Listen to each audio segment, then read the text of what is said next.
Yo,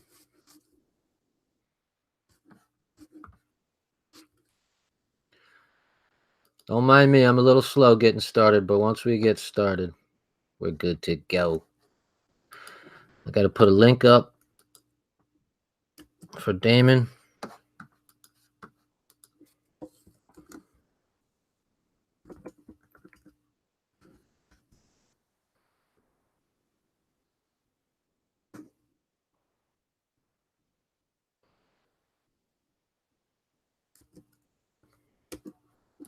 What's up, Ray? I don't know. We'll feel it out. Maybe an hour and a half, something like that.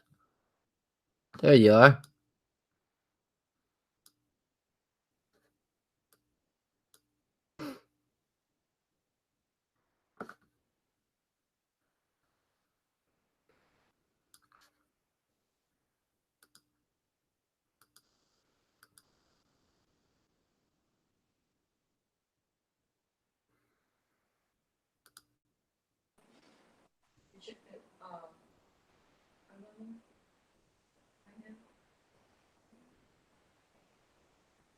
Hello. Hey, what's up? What's up? Is that Mama Dukes? Tell her I said hi. What's going on? So, Oh, no. after that first one, we're all out of stuff to talk about. All right, talk to you later. So, what's good? Not much, man. It's raining really hard out here. Oh, really? It's gonna get Yeah, a little greener than you thought, huh? yeah. So, what do you say we talk a little bit about Damon? Yeah, that's cool. All right. So, let's see. In our formative years, when we're young, that's what kind of forms us as people. Um, if you want, it's your personal business. So, if you want to talk about it, what uh, what formed you as a man? What formed you as a child that made the man? What were some of the important things you experienced? And basically, how did that evolve into the red pill when you finally got to the red pill moment on this particular subject? Well, what formed me, I guess, would be my upbringing. I grew up outside of Chicago, and I lived in a pretty upscale area. It was pretty much all white kids and Asian kids and Middle Eastern kids in my school. Um, and then I moved out here to Arizona when I was 18, and I've been out here since. But I'd say what led to my awakening was the first thing that happened was probably when I was like 18 or 19 in 2006. I heard this song by the rapper Hold Immortal on, wait a Technique. minute. You're pushing 30? Yeah, I'm 31. Got that baby face. Thanks. Good. So you were 2006. You said you're about 18, 19? Yeah, I was listening to a rapper called Immortal Technique, and he was talking about how Bush knocked down the towers in his rap song. And it just instantly made sense to me because I always wondered. I mean, I always heard like that we went to Iraq for the oil. And when I was a kid, I always wondered like if there's weapons of mass destruction, then how come they flew planes into the buildings? Why didn't they just nuke New York City? I never And even thought about right? that. So I guess that was like the first thing that made me realize that 9/11 was an inside job. And then from then until last year, I was not active in following politics at all. Like when Obama was president, I didn't follow anything related to politics. So And it then, was a seed that was planted that in hindsight was taking root all the time, huh? yeah.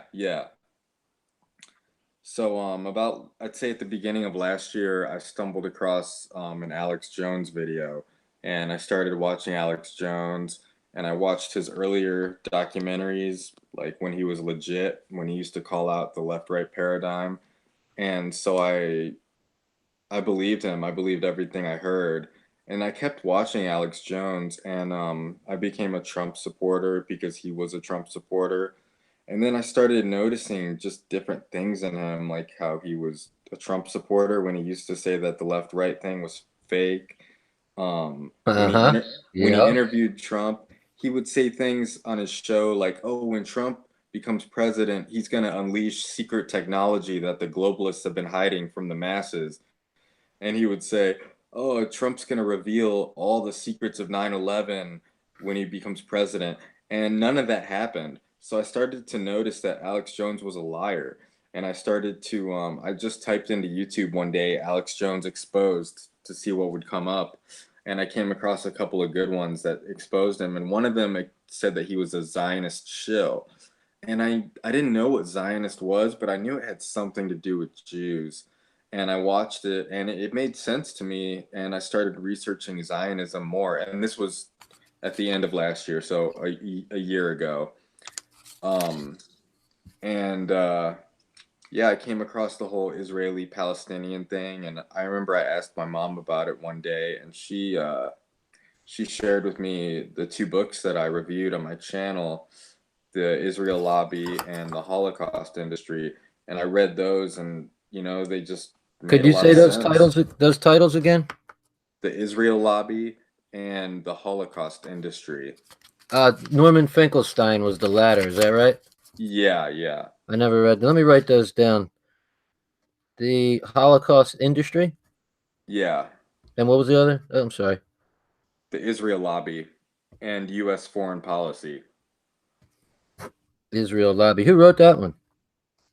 It's co-authored by two guys. I don't know their Okay. names offhand.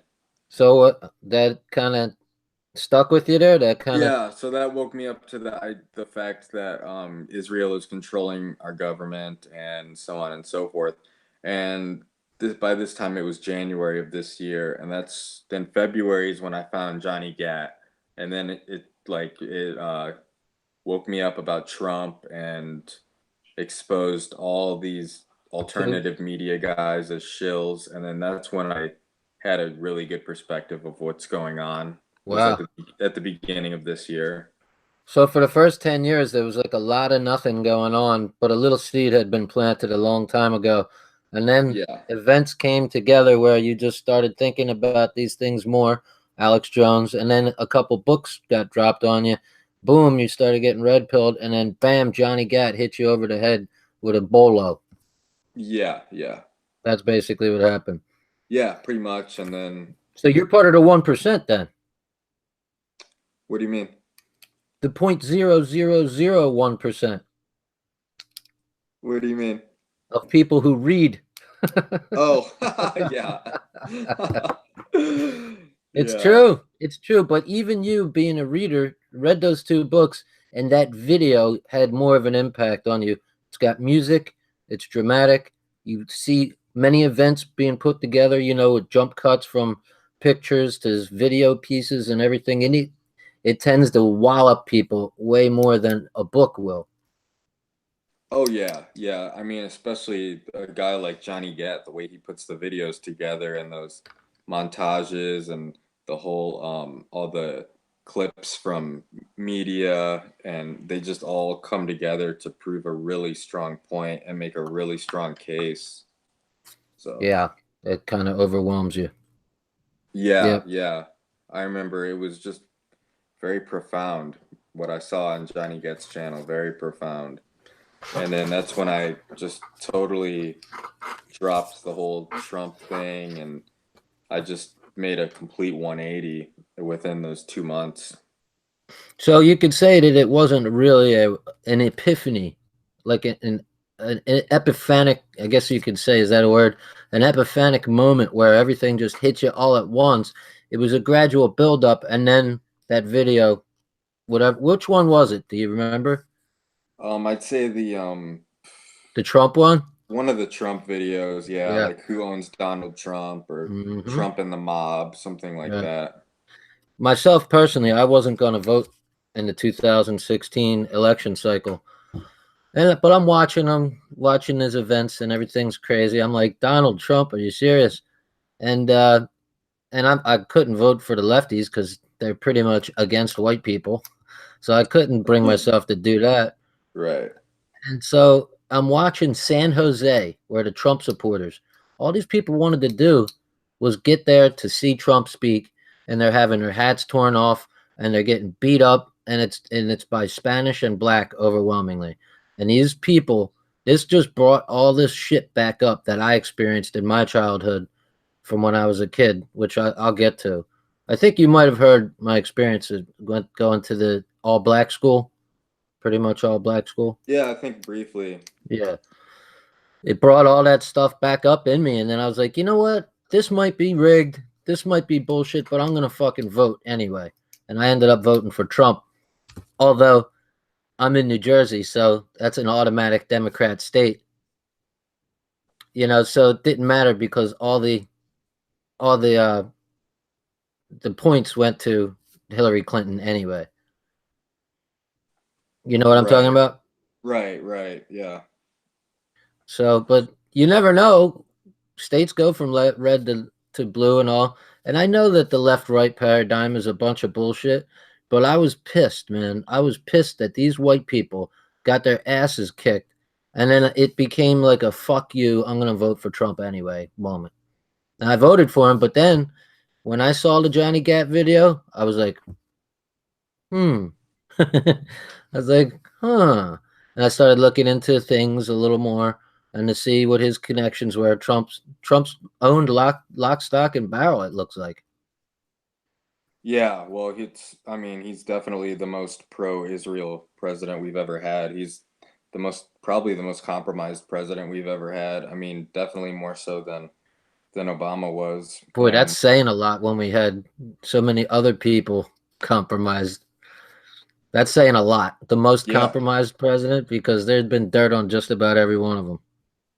yeah, well, I mean, he has the most swampy cabinet, I mean, ever in American history. I mean, it's all Goldman Sachs Jews. You I sure mean, it's been swampier than my boxers?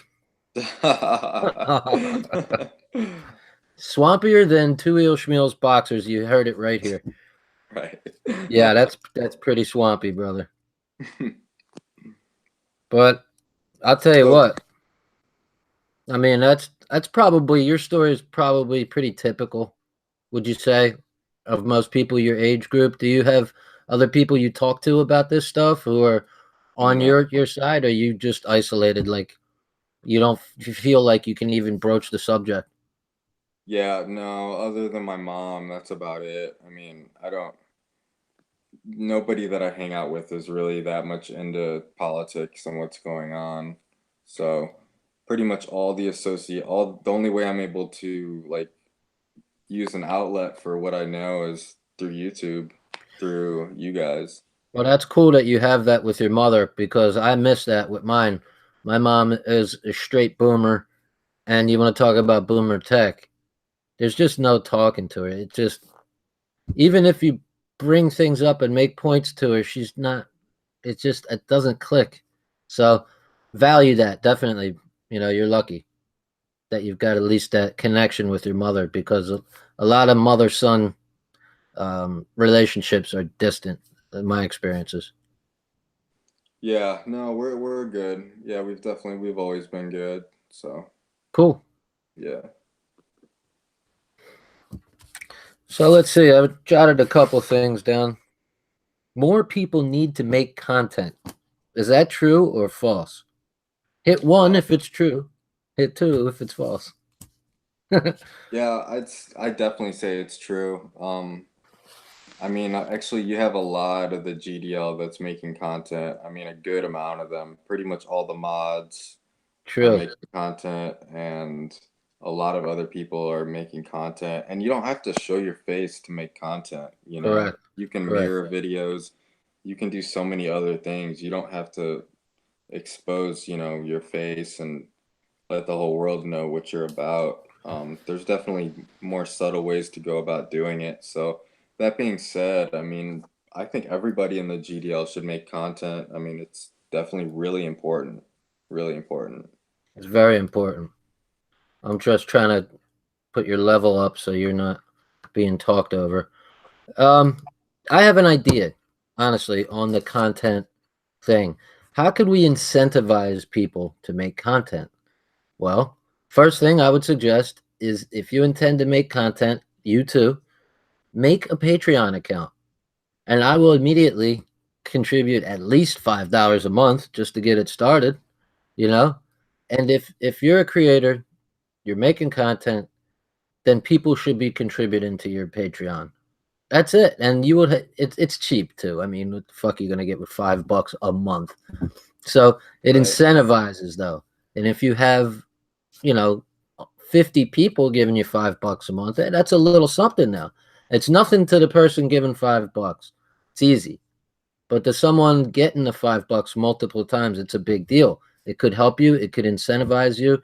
And that's what I suggest. I suggest that if people are making content, open up a Patreon and we should all start supporting each other. That's how I feel. And I'll put my money where my mouth is. Yeah, I agree. And it's too bad that a lot of people, I heard a guy the other day that was saying the Zionist report is a shill because he asks for money. And like it's I mean it's ridiculous. If you're gonna put in time to make videos and make them really well and really informative, then it's absolutely you should be able to ask for money without being questioned. It's funny you bring that up because there's a term that I haven't heard on on um on YouTube for probably at least 8 years. The term, okay, here's what it used to be: e-begging. Oh yeah, yeah, I hear that a lot. People would be shamed because they're e-begging. This is back before Patreon, about 10 years ago, when people would be like, listen, guys, I got into a real tough scrape, and could you send me money and this and that? And everybody would jump on them, you fucking e-beggar, and all this and that. But the thing has evolved so much, you know. I feel weird, like even having a Patreon, but hey, I don't push it. And if somebody wants to hook it up, that's fine. So far, I've had it up for about a year and I get $1 a month. Yeah. But I wasn't making content. So the last 3 years, I just pretty much stopped making content. And now I feel like I have a purpose, and some incentive. And I'm going to make content whether I get any money or not. I love doing it. So, a lot of Yeah. people say, well, this is my career and I couldn't put up these videos without this money. No, it's not me. I mean, it'd be nice. It'd be nice if somebody kicked a couple bucks into the hat, but I'm still gonna make it whether I have to pay. I'll still be making content, honestly. And I do. I think that we should hook people up who are making content. It makes sense. It's something they can get. It shows support more than just verbal support, like, "Hey, bro, I'm behind you." Kicking some money always helps, and it it's well appreciated. There's a lot of people that could use it too. So I think that's Yeah. one thing. What do you think about the? Do you think that it would incentivize people the wrong direction? Do you think that could be a bad thing in the long run? What? I just from the way I look at it, I mean, I couldn't imagine myself doing this like for money, and I think a lot of the GDL that makes content, they don't money's not crossing their mind when they do it. So I Agreed. don't know if that would really incentivize people. I think maybe just continuing to push it out there, hey, make content, if you're really about this movement, you're gonna want to share it. So you should definitely be making content. Well, if And you made a Patreon, I will hook you up immediately. thanks, man. Yeah, Besides that, what it would do to the creator is now they'll feel guilty if they don't make content, and it'll right, incentivize them to make content. That's the right. whole idea. Oh, you over there taking on money, but you ain't making no videos, right? You know what I mean? That kind of thing. Right. Yeah. I'm on my second video and I'm already like, I gotta finish this next book so I can get my third video out there. Nice. What are you addicted now? Yeah, yeah. I wanna finish, a book every week at least or every other week and Wow, that's proper really book getting busy. review. Yeah, yeah. I so I, Wow, s- I spend like an hour a day reading. I'm a slow reader, but intentionally, so I can absorb what I'm reading. Right. You ever? How many times has this happened to you? You're reading, and you get down about a page and a half, and you realize that you haven't absorbed anything in the last 20 minutes that you've been reading because your mind Yeah. is going elsewhere. Oh yeah, yeah, that I get that a lot, yeah. And I always take notes when I'm reading. You know, I like to underline important things or highlight important things and then mark the page on a piece of paper so I can go back to it. And that's how I retain information the best way is That, by that's a good idea. underlining things that are more important. Yeah. Good idea. Um, I I like my books to try to I try to keep them intact. I don't want to mark them up. So if I were to do notes, sometimes I do them, but most of the time not. But there are some things in books that you want to be able to refer to later on. You could maybe use the sticky tabs on the top of the pages or something like that. I'm a book collector too as well. And it's a small collection, a humble collection right now, but I want to build my book collection. Right. Yeah. When it comes to retaining information, I've never been that great at that. Like I can retain general things, but like specific things, it can be tough, you know, to keep things memorized internally where you can just repeat them out. That's why when I do my book reviews, I write down what I'm gonna say, you know, I write down all the important points. That way And that I helps lodge it in the brain a little better. yeah, yeah, and then my presentation can go faster too. I don't have to pause and think about what I'm gonna say or things like that because, you know, it can be boring reviewing a book. So I try to just keep it short and to the point. Right. I find that when I write something down, it I tend to remember it better, so that makes a lot of sense. Right, right. When I was a kid, my stepfather, he said, "You want to know the golden rule to remembering words?" And we were just talking about definitions and vocabulary. I was like, "What? What?" He says, "When you first learn a word, you learn how to say it and spell it, and then you learn how to use it in a sentence." And he says, "Make up three unique sentences using that word in a sentence three times, making three separate sentences, and you'll own that word for life." He said. So I find that's true. So I'll learn a new word. I'll learn how to spell it. Learn how to say it. I'll write the definition down. I have index cards that I keep, and I write definitions down.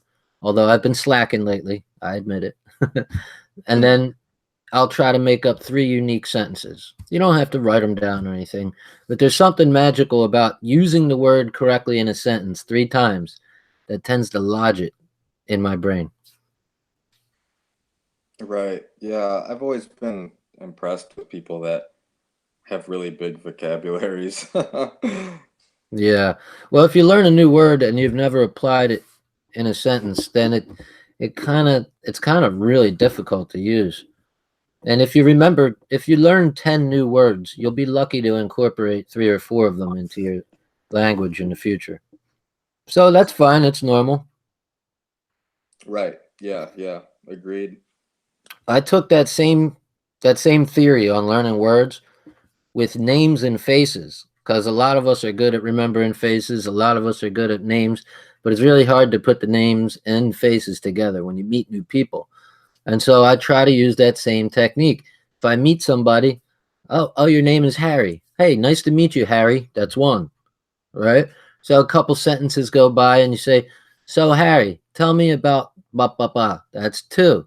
And then use their name three times in a sentence while looking at their face, while talking to them, making eye to eye contact, and that'll tend to lodge it in your mind, the name with the face. That seems to work with me. And the more times you do it, obviously, the more better of a chance you have to remember their name. Right. Yeah, practice makes perfect, you know. Yes, sir. So let's see, what do we got? So, should we tackle the race question? Should we tackle race? Yeah, let's Should we go talk for it. about race? Yeah, All right. I knew this was going to be a big part of it, so. Well, tell me where you're coming from with race, how you fit in life with race, how you see race, because as I know, you're biracial. You're white and black. Is that right? Right. And how does that? Where do you sit? Like, how do white people look at you as opposed to black people? And is it hard to fit in with either group at times? And what's your idea for how a group like this should look at race, both as people in the group and Jewish people themselves? How? What do you think about race? Maybe you could start with how you grew up and what you ended up uh, feeling about race in your own words. Right. So, yeah, being biracial, I've always identified with both sides, black and white. And I grew up in a really white area, and I had, mostly white friends and Middle Eastern friends growing up, and always had white girlfriends pretty much up until I got out of Oh, high that's it. school. White girlfriends, I'm out of here. Just teasing you. Go And ahead. I don't know if it's because I'm really light skinned or what, but I mean, I never ran into like racist kids growing up, and Really? I never had a problem getting Never along. really? White kids were racist to you because you were like the only half black person around? No, no, I Really? didn't actually, That's great. I never even heard a white person say anything like anti-black until I moved to Arizona, because there's a lot of kind of country folk in Oh, Arizona. it's whiter than a motherfucker in Arizona. Yeah, yeah, it's really white in Arizona. But growing up outside of Chicago, yeah, I never had any problems. I had a really great childhood and everything was awesome. And when I moved out here to Arizona, that's when I had to check myself because one day I wound up at a party and some cowboy dude called me a nigger, and he was like, and I got mad and I was like, he was like, what you gonna do about it? And like he had all his friends behind him, and I had to tell my ride. I was like, yo, we got to get out of here, man. And I'd never been in that situation before. So it was pretty shocking. And so I guess it wasn't until I was about 19 or 20 when I realized, like, there's a good amount of people around that don't like black folks. So And how old would you say the guy was? he was my age, like 20. Were you guys everybody's drinking, kind of party atmosphere? Yeah, everybody was drinking. It was a party that was like out in the desert. Where I live in Arizona, I live like in the suburbs, but there's a big mountain where I'm at. And on the other side of the mountain is like the boonies, and it's trailer parks and meth labs everywhere. And that's Yeah, where the but part, Arizona's got the best petrified wood in America. yeah, yeah, they do. Yeah, Petrified wood forests and shit. yeah, So you're near the boonies, and you finally ran into somebody that was didn't like it too much because of your blood, huh? yeah, yeah. And that kind of woke me up to the reality of like the race issue. To be on point and to make sure you look out for that so you stay safe. Yeah, yeah, because honestly, growing up, I mean, I always identified as black, but I still identified as part of the guys, part of the group. You Right, know, right. being my race never made me any different from the guy next to me. And I had a lot of Italian friends growing up. And the thing is about Chicago, everybody knows their identity. Like everybody knows what race they are. I had friends that were Italian that were really connected to their culture, and friends that were Middle Eastern that were really connected to their culture. And then I moved out here to Arizona, and I meet a person with an interesting last name, and I say, "Oh, well, what ethnicity is that?" And they'll say white. And I'll say, "Well, what kind of white?" And they'll say just white. They don't know what they are. It's like So when you were in Chicago and everybody's intimate with their history and they knew their race and their different things about their history, did you feel left out of that, or did you feel like you knew your history too, or what? no, I never felt left out. My dad is Greek, and so I've always identified with my white side as being Greek. And Okay.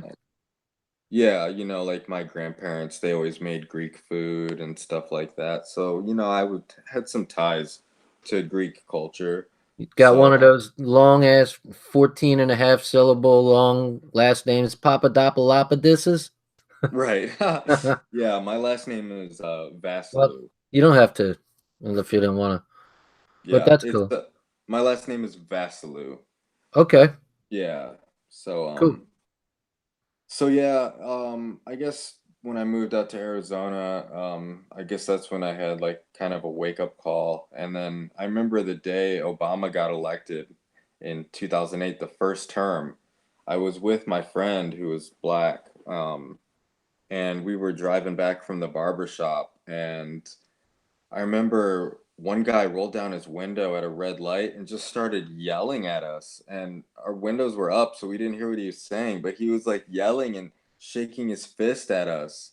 And I just got a lot of weird vibes that day from people. And, because I didn't think much of it, that we had a black president. It wasn't like a big deal to me. Wow. I guess it was a lot of people, a lot of white people took it kind of hard Yeah, hearing it. imagine if he was 100% black, how bad it would have been. I'm just Right. kidding. Yeah. He's only he's just as much white as he is black, Yeah, yeah. but And he chose to identify as black. right, right. Now, Yeah. did you feel that one off you had at the party? Then how much time was between that and the Obama incident on that day? Oh, probably just another year or so. And does that seem like to be abnormal, or did you run into a lot of that in Arizona? Um, Not a lot of it, but it would happen. I'd say every couple of months there would be like some type of incident because I was, real social. I hung out with a lot of people. I went to a lot of parties. And yeah, I had definitely had my share of run-ins. But I also wanted to say when I was living in Chicago, I was, kind of involved in the drug game, and the people I would buy drugs from would always be black, and so I would hang out with them and party with them, and I always was really well aware of how inner city black people were, how they were shysters, Right. and That's cool. That's cool. how they were shady, and so I always like kept my guard up more around black folks Now, from my experiences in Chicago. did you change your affect or how you spoke when you were around them, or did you speak, like you're speaking now? And if you did, then did they want to beat your ass too because you're trying to be too white? No, I never changed anything. I've always kept my vernacular has always been the same, no matter Okay, who I'm around. I never felt like I had to act more black when I was hanging around black people, because I mean, as you can probably kind of tell, I'm kind of more in touch with my white side than my black side. Like okay, I've always had more white friends than black friends. And it's mostly because I've always lived in white areas, not because I have anything against black people. They just weren't always around. sure. That those were your formative years. Right. But no, I never changed the way I do anything around black folks. And I've had black friends that are, they have like the lingo and the whole swag, and they're from the hood, and some of those guys have been, really, really good friends of mine over the years, and people that I can really count on. Some of my best friends have been, black folks that are like real hood or real thuggish. Well, I'll tell you that's pretty unique from my standpoint. Most interracial people I've met say they have a hard time fitting in either camp completely, unless of course they grew up like in an all white. I've met plenty of half black, half white people who've lived in white areas and came out, speaking more like white people than. It sounds weird to say speaking like whites or blacks, but it's the way it is, right? I know what you're saying. Yeah. And Yeah. that's how you tend to come out if you're around that element. So did these incidences in Arizona didn't really taint your opinion of whites, you know, as a Oh, whole, because no, not you not at had already all. had the Chicago experience. Yeah, I already had, a good idea of how people were and things like that. And No, it didn't change anything about how I looked at white people. I've always, when it comes to race, I've always, given everybody a fair shot. Like I said, with the 9/11 thing, I had so many Middle Eastern friends growing up that I couldn't look at any of them different after 9/11. They were still the same people. And so I always, I had two friends named Muhammad growing up, and they were like some of my best friends. They're the Middle Eastern kids, they were always like the rich kids, they drove Mercedes and Audis, and so I was friends with them, they picked me up in their cars, and Right. they love to spoil their friends. They're always really friendly people. And so yeah, I've always loved Middle Eastern people, and I never really had a lot of close Asian friends, but What kind of I, Middle Eastern? Are you talking any specific countries? well, I had a friend, his name was Fatih, and he was from Saudi Arabia, and he disappeared for like a summer when we were in school, and he came back and he was really buff, and everyone was asking him where he went, and his he said that his parents sent him to a extremist camp in Oh Saudi shit! Arabia. Oh shit! Yeah, he was bad. He was a bad kid in school, and I guess for discipline, his parents sent him to an extremist camp. And he came back and he was like, "Yeah, we shot AK-47s," and he was all buff and stuff. And I mean, he was different after he came back. Well, when And you say extremist, like, what's he hate? Did he hate white people now, or did he hate like the kafir now? All of a no, I sudden, don't. It didn't really change the way he looked at people, but his whole demeanor was just kind of tougher. But I mean, when he said extremist, I just assumed it was like militant Islam or whatever. right, But right. Maybe he meant yeah. something different by it. Who knows? Like a military type school. The way he described it, I mean, everyone thought that it was just a extremist Islam camp. But Well, yeah, they in were Saudi from, Arabia, they do that Wahhabism, right? Is it Wahhabi? right, yeah. And I had friends from that were Palestinian, a lot of friends that were Indian from South India, and a lot of them were Christian too. A lot of these Middle Easterners from India are they're Christians.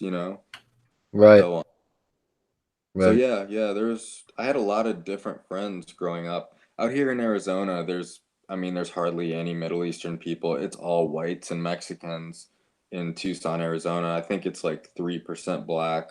So yeah, Right. out here there's just not much diversity out here. Yeah. Well, like I'm part Italian, and the Italians are known for mafiosi and stuff Right. like that. But I don't take that as a slight on me because I know I'm an individual. Just because Italians tend to be a certain way doesn't mean I have to be that certain way. And I think there's a lot of people that have a chip on their shoulder. Well, I'm this race or I'm that religion, and therefore everyone hates me. And then they come to life with this bad attitude instead of saying, "Hey, no, I'm an individual. That doesn't have anything to do with me." You think a lot of people kind of defeat themselves before they start in life? Yeah, sure. A lot of people, yeah, the way they project themselves onto other people, and certain things that their group of people might be known for, end up being things that people are insecure about, and all that affects, that kind of stuff. I think Right. I was just really lucky to grow up in an area that was just really a whole lot of different types of people, and a lot of people that were just really well off and just really happy and didn't really have a problem with the Gonna race get some thing. water. Go ahead. I can hear you. Right. So I think about like when I was a kid and I would have a new friend, and when I was like really young, like in elementary school, and I would go to their house and my mom would have to meet their parents before I would hang out with them. I always think of, I wonder what they thought, when they saw that I was black and my mom was black, and but I asked her about it and she said it just wasn't an issue there. It just was never an issue where I grew up. And I'm sure if I grew up here in Tucson, Arizona, I'm sure it would have been an issue. I'm sure I Well, would have a lot more stories. being I'm white, I'm glad because that white people get this stigma that that we're just automatically racist and we hate everyone just to hate them with the media out there, and we know who runs the media. And I'm glad to hear that, you didn't have that. Of course, you went to Arizona and things are different down there. Chicago's more liberal, more left leaning. Most inner Right. cities are. And you have a lot of different people coming together, so it's not a big deal. That's just normal in the big city. But out Right. in Arizona, people tend to stay so quote unquote pure, and there might be a bigger deal out there. It's a whole different world out there, for sure. Right. Yeah, I mean, out here there's a lot of cowboys, a lot of people that they've, they've never even met a black person. When I moved out here, Wow. a lot of people would tell me like, "Oh, like you're so well spoken," or they would say stuff like that. And when somebody, Do you take that when as an insult? I know, I would take it as I'm well spoken for a black guy because Right. Well, it's that's just how it, a left-handed compliment. yeah, that's just how it comes off. Right. So I would get that a lot out here, and that because and I understand because people they just weren't exposed to black people out here, so they might have their preconceived notions, and when they meet somebody that breaks those notions, um they say something about it, they speak out about it. I think a lot of white people mean well when they say something like that, and their Oh intents are yeah. really genuine. It just reveals what they don't know and what they don't understand. It's all like you were talking about ignorance before. 9 out of 10 people, it seems, think ignorance is being rude. Ignorance is a lack of knowledge. It means what you don't know. Ignorant. So when people say, "Well, you're ignorant of this," it doesn't mean that a person is an asshole. It just means that they're unaware. And so maybe this was meant well from certain white people, but it just came out sounding ignorant. Oh yeah, and when people say stuff like that to me, I'm never like, "Well, what do you mean? Like, what do you mean by that?" I You take don't have that. that chip on your shoulder? No, I never have. I don't have any. Like I said, I don't have anything Jamie, negative you to did say one of about. these? You did one of these? Yeah, I I don't have anything negative to say about any group of people, other than the ones that are running this whole game. But I yeah, hear you. I've always just treated everybody fairly, and usually I get it in return. I hear you. My upbringing was a little different. Like I lived around white people all the way up till I was 9, and I had never really ran into any black people at that point. And at 9 years old, my mother put me in a boarding school that was all black. Well, if out of every 100 kids, 4, 5 might be white, and the rest are all black. And today, it's almost 100% black. But my mom put me in this boarding school. This boarding school was for originally, ironically, was for white, fatherless, poor boys. Only boys, only white, only if their dad died, like mine, and only if they met the income requirements, which my family did. And by the time I got there, they overturned this guy's will in the 1960s. So that by the time I got there in 1981 at 9 years old, it was overwhelmingly 96, 97% black. It's the same thing in the inner cities, the dynamics. Just as blacks move in, whites tend to move out.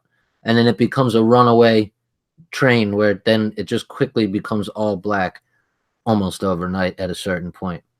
But when I was 9 years old, I remember being 8 and 7 and my mom's boyfriend in the other room talking at the table, playing cards with the guys and saying nigger this and nigger that. And I was always like, wow, why does he say that? That's terrible. To talk about people like that. Even at that age, I had enough sense to know that this was a terrible word. When I went to that school, it it changed everything for me. On day one, when my mom pulled off and I got all my stuff put away, I went out. The kids were on the playground. I went all the way out to the back left hand corner of the playground, which was probably my first mistake. And I came up to 4 black kids, all about my age, 9 or 10. I said, "Hey guys, you want to play?" And they looked at me and they grabbed me and they beat the fucking living shit out of me. Day one. Oh man. Day one. You fucking cracker, honky motherfucker, papa, beating me, kicking me, dragging me by my hair, stomping me. And I finally broke loose and ran away crying and screaming. And it fucking shook my whole world up, bro. What a so like when black people talk about racism, I can almost relate better than most white people who've not had the same thing happen to them. So there I was, day one, already lumped the fuck up, and I'm still getting to know my way around the campus and shit. I had to. It was a school where you it would be 30 people in a dorm. So here I am, little white bread, sleeping with all these black people in one dorm. They close the lights off at night, and you're supposed to go to sleep. Well, that first night, I don't think I slept half the night because I was crying my eyeballs out at 9 years old. I was so homesick. I was in another state too, so it wasn't like I was near home. And you don't get to go home at the end of the day. Like I hear a lot of white people, like I think No White Guilt. You ever heard of his channel? No. He talks about how he had to go to an all black school and blah blah blah. But brother, you got to go at home at the end of the day. You got to eat with your family at the end of the day. Mine was regimented where I had to sleep with people 30 deep. We get up in the morning, shower 30 deep, brush our teeth in sinks, like 20 sinks down in a row, all scrubbing. It was almost military. And we would line up and then we would go eat breakfast in one building. We would line up and walk to another building, eat breakfast, and there was all these strict rules at the table. Then we'd line up and get our school books and we'd go to, so you lived there. I lived there with black people and it was about, like I said, 96, 97% black. And I got to learn a lot. I got a good education there in more ways than one. So I went to that school for 4 fucking years until I finally got kicked out for exploring. I was actually looking for a way out. I swear to you, I'm not even lying. I was in tunnels. I was up on rooftops. I was exploring places you weren't supposed to be. I was what they call AWOL. I was going AWOL all the time. They would find me like pulling up trapdoors and going and exploring and shit. There was a rumor that one of these tunnels led out and that I could find my way out of there. But no such tunnel was to exist for old Tuil Schmiel. And it was tough. I ain't gonna lie to you. It was tough. You don't have anybody to bond with who you relate to. And the black people that I did get close with, even to just a small extent, would turn on you as soon as the other brothers came around because they didn't want to be seen as, hanging out with the honky. So, like I remember the one time I was shooting pool. It was just me and one black kid. This was by the time I got to 7th grade, and I'm shooting pool with him. This is after 3.5, 4 years of that school, and I thought I was cool with him, and everything was cool. We're having a good time, hanging out. White boy and a black kid, having a good time. And then 3 other black dudes came into the rec room. And they're like, "Yo, what you doing with this motherfucker, man?" He's like, "I ain't doing nothing, man. Just fuck him." And they all turned on me, and I had to fight my way the fuck out of the room.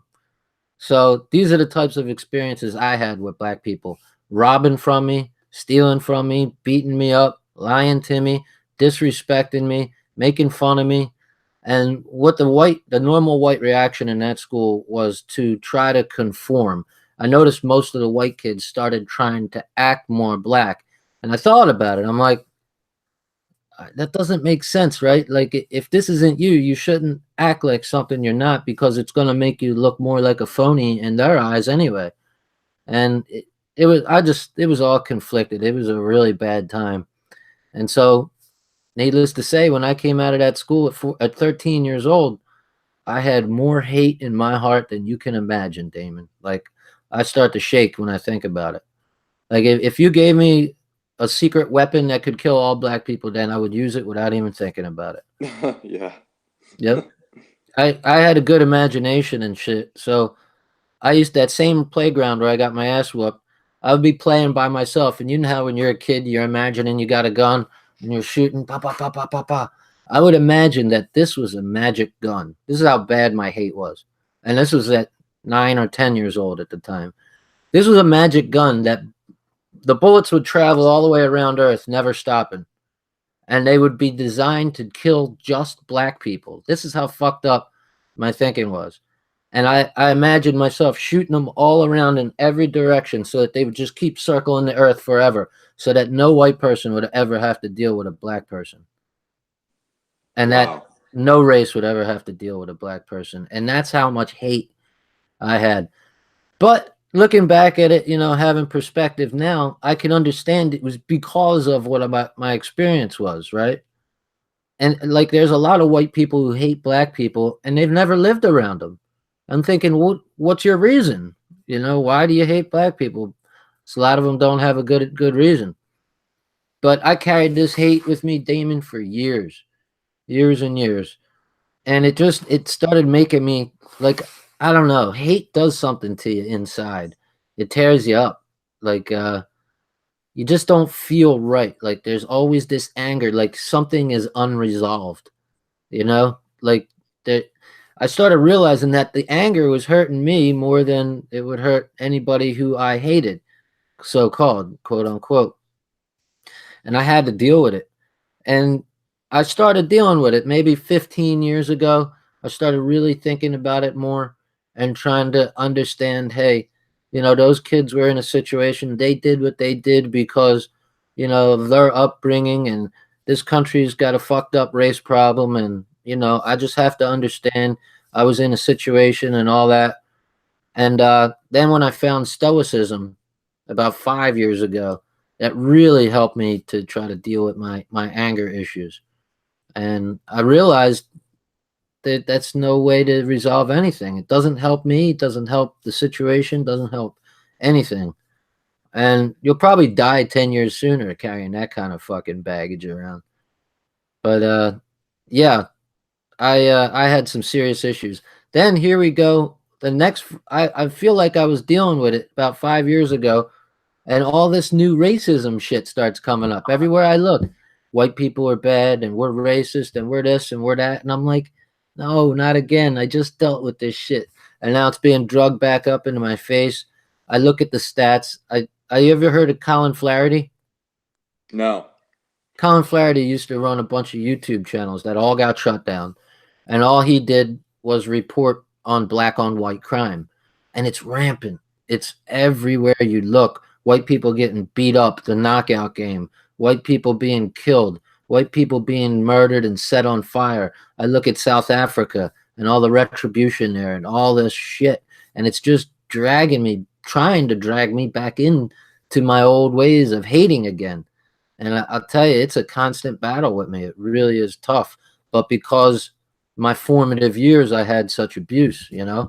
So, as a matter of fact, I think I've suffered more racism than probably 90% of black people have, honestly. Yeah. So, Yeah, I don't doubt that. I guess mine's a unique case. But you gotta try to use perspective and logic and reason. And if I haven't gone through that shit, can show an example of letting bygones be bygones. But at the same point, at the same time, if I was given an opportunity to move to an ethno state, I'm not lying to you, I would move tomorrow. I would move tomorrow because I like being around my people. I like just what an average white neighborhood is like. It's generally clean. It's generally low crime, generally respectful. You get to know your neighbors. There's a commonality. I like that kinsmanship, and it's not around in a state like New Jersey where it's so mixed. And so yes, if I could move to an ethno state tomorrow, I would do it in a fucking heartbeat. But I wouldn't want it enforced on anybody, and I wouldn't want other people to be kicked out forcibly for me to move in. I would want that black people have their same opportunity to have their own ethno state and to be around their own. Like Malcolm X talks about that, well, talked about that back in the past, is that he would rather black people be around black people because there's this tension, whether we like it or not, whether we think we can overcome it or not. And God, I hope we do. there's still a tension with white and black folks living together, and it's not good. It's toxic. It's really toxic. That's why it's so easy for those people at the top to make us hate each other, because the anger and hatred's already there. They just got to stir that shit up a little, you know. My message would be to avoid it. Try to try to do what you have to do to avoid disaster, because this country is headed for, if it's not left versus right, it's going to be white versus black. There's something, I feel like there's something terrible coming in this country. Yeah, I know what you're saying, and although I can't relate to your situation at all, I definitely sympathize with it, and like you said, I have more understanding of why you felt the way you felt than why the people at that party in the desert felt how they felt, because the way you feel is justified and how they felt isn't justified. But Right. yeah, it's Well, interesting. I knew some white kids in Chicago that went to all black schools, and a lot of them wound up just as black or blacker than the black kids. yeah, see that's one thing I hated. I hated seeing that in that school, because to me, number one, you're a phony and you're a sellout. You're trying to be something you're not, and you know it doesn't feel normal. And they talk about, well, I live in a black neighborhood. That's the way I lived in a black school for 4 years. I didn't, you know, start dressing like that. I stayed to who I was, because I also knew that the black people would not accept me either way. So I could betray who I am, like a traitor, like a little bitch, and try to be something I ain't, in order to get them to like me. And they could still not like me, or I could stay true to who I am and they still don't like me. I chose to stay true to who I am. And when I saw the white kids trying to act black and talk black, it's embarrassing. It was fucking embarrassing. And I hated them. I hated them more than I hated black people, to be honest But with you. did you ever meet like white guys to where, the whole swag came naturally because they were raised around it, so that's just how they were naturally? Like they didn't have to act a certain way or try to be like them. They just were.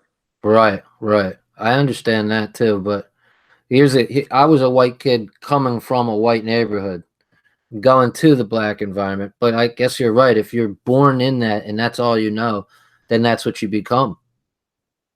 Yeah. Like Yeah. Eminem, right? Eminem's one of those, a classic example, right? Well, Eminem doesn't really have the vernacular of like black folks, but I mean, I'm talking about in Chicago, I knew some really, really down white boys. I mean, these are white boys that only date black girls. They have the whole swag going on. They got all their connections straight. They walked like black people, they dance like black people. I mean, they might as well, they're like, Tarzan, raised in the jungle, and they start acting like the animals. You know what I mean? Oh, that's fucked up. I don't know. To me, I see that, and I know what you're saying, but it's still. I'm 46 years old. I guess I'm stuck in my ways. I'm like SMH, SMH to see that, and I don't know. It's still, maybe I should have more understanding, huh? Maybe Well, I should. it is a cultural thing, the way black folks are and their culture, because when you go to Europe, you don't see that. You don't see black folks that are walking with limps and, talking with talking with the walking whole with a limp and swag. no injury. Yeah, it's just an American black thing. I'm And sorry, I it's just never heard anybody say with a limp, like yeah. the strut. Okay. Um So, like, when I went to London, for example, I met three black people when I was there, and all three of them just, I mean, they just were just typical Londoners. You didn't even know you were talking to a black person if you had never seen them and were talking to them. And that's because they were just raised in that European culture. So it's just kind of the same. like, you know how some black people might say that I act white or whatever because I speak proper English. That's just how I was raised. So Right. the same goes for white kids that were raised around black kids, and they just have that. They're not faking it. That's just who they are, you Right. know. Product of your, yeah. I'm I sure see what in you're your saying. school, I'm That's sure a in your school distinction. some of the kids were faking it. I'm sure some of them were acting, but I'm saying that there's some kids, you know, they really pick up around their surroundings, Right. Well, you my know. experience was is that most of them were faking because I did talk to them, and they did come from all white areas, but they felt like I guess they're just going to be accepted more to get fewer beatings. I don't know. But to me, it was like a betrayal of everything. And I said to myself, I promised myself, because I would catch myself starting to try to talk that way. You know, most white people, when Oh, they get around black people, they start twisting the lingo just a little bit. You know what I'm saying? And oh does, you know yeah, what I'm saying? And oh it yeah, is almost natural. And I just went in my mind, I said, I promised myself that I'm not going to do that. I'm going to talk as white as I would talk as if these were all white people. Number one, to me, I thought it was insulting to them, and I knew that they looked at me like you're faking the funk, and they got no respect for you. And yeah. I think that they would respect a person who stayed true to themselves more than they would to someone who's just trying to act like something they're not. Yeah. I mean, I experienced that a lot. Like, I used to have dreadlocks, and they were just long dreads, you know. And I'd say then I was, you know, I looked more like, you know, an inner city black person.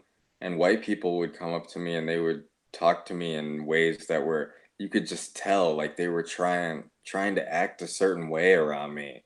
Yeah, And I yeah, think that's that's natural to an extent. yeah, I mean, I understood it. Like I never had that issue. I guess maybe it's because I'm both races. But Well, yeah, look, it was I was going to say, think about it this way: it is kind of natural because even black people, when they're around white people, especially in the workplace, they try to talk more quote unquote white to yeah. try to not seem as hood. But when they get with their boys, it's like, yeah, yeah, anything goes, you know? Yeah. But Yeah. is that fake or is it sensible? Does it make sense? Because when I was a kid, I would talk one way around my white friends and another way when I was in front of my mother. Right? Does that Right. mean I'm trying to be fake in front of my mom? A little bit, because the real guy was the one that was hanging out with my friends. That's the real guy. But then when I got around my mother, we're adults, I tried to speak more properly and blah, blah, blah, blah, blah. So maybe it's something natural. Yeah, it It's a is. I normal, mean, when you're in Rome, do as the Romans do, you right, know. right. Yeah.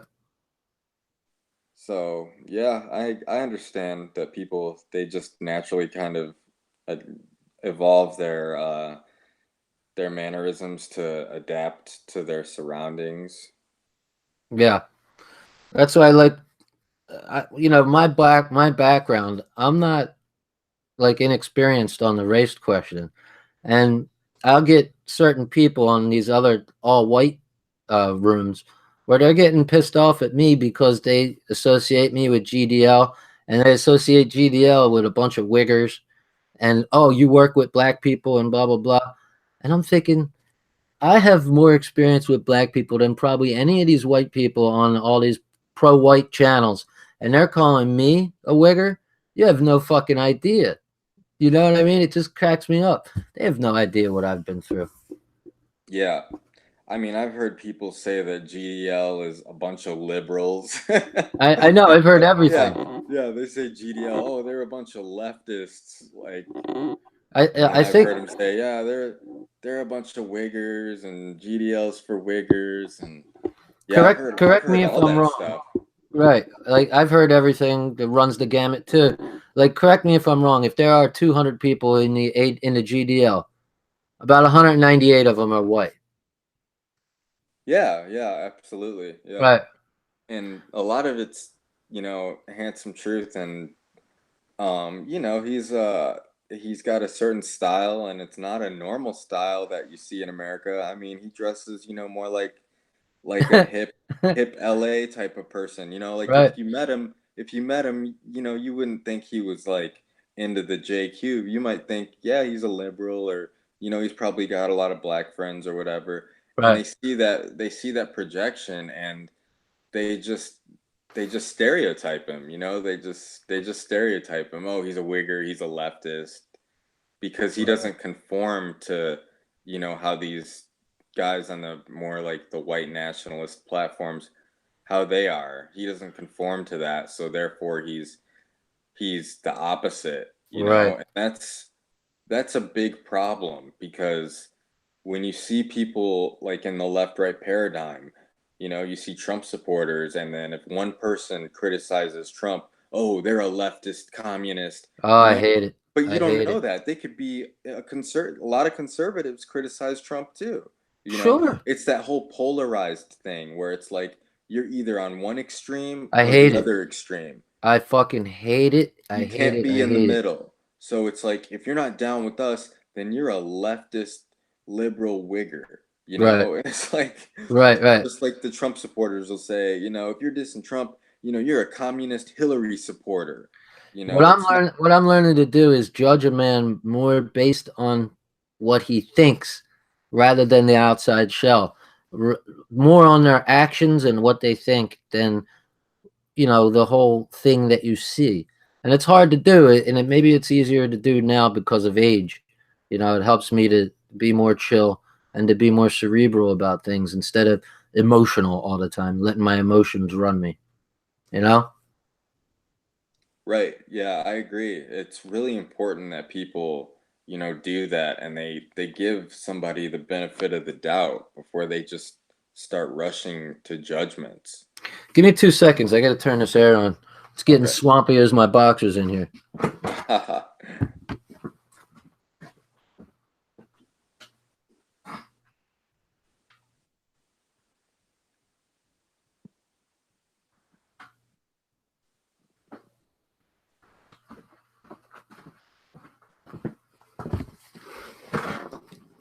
Yeah, that whole labels thing is insane.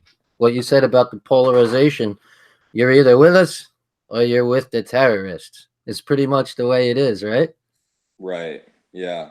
I think that labels are so dangerous, which is why I refuse to take a label anymore. Um, if you say you're a Republican, then you can't really you can't really um, you can't really criticize Republican talking points in front of your Republican friends now, because now you're a traitor and all the other, the whole nine. If you're a lefty, you can't like anything that the Republicans do because they're the hated enemy, and vice versa. And it makes no sense. I think we all have opinions on separate issues that fall on both sides of the spectrum, and that when you take up this moniker, oh, I'm a Democrat, or I'm a Republican, or I'm a liberal, or I'm a conservative, or I'm a progressive, I'm a paleo conservative, and all these labels that they shoot around. And are you a civic nationalist? Are you national socialist? Are you this? Are you that? Are you that? Are you this? I don't think you really need to take a label. We should all judge each issue on its own merits and be free and independent enough to be able to criticize anything or to change our minds on something if we so decide. Yeah, you know, to put labels on yourself is to put walls around your limits, you Thank know. you. It really is. Thank you. That's exactly how I feel. The labels, I've noticed it.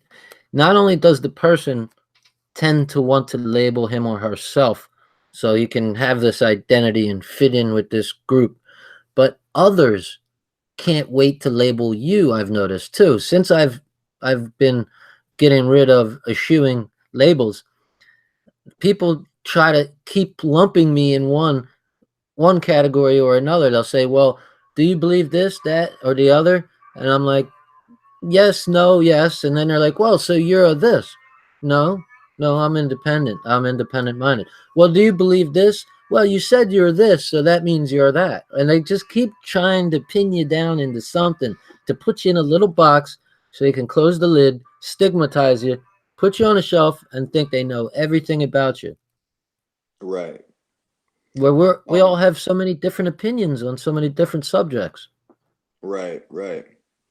I have a question for you. Sure, So in the white nationalist movement, you know, you have, well, first, you agree that Faith Goldie and Richard Spencer are shills, right? I do. I Okay. do. They're So, at least tainted. Let's put it right. that way. So in the white nationalist movement and, you know, people that are woke to the JQ that are also white nationalists, a lot of them seem to support anyone who's, from my perspective, I see a lot of them like to support anyone who's a white nationalist, even if they're also a shill. When When in you say shill, reality, what do you mean by shill? And how? How shill?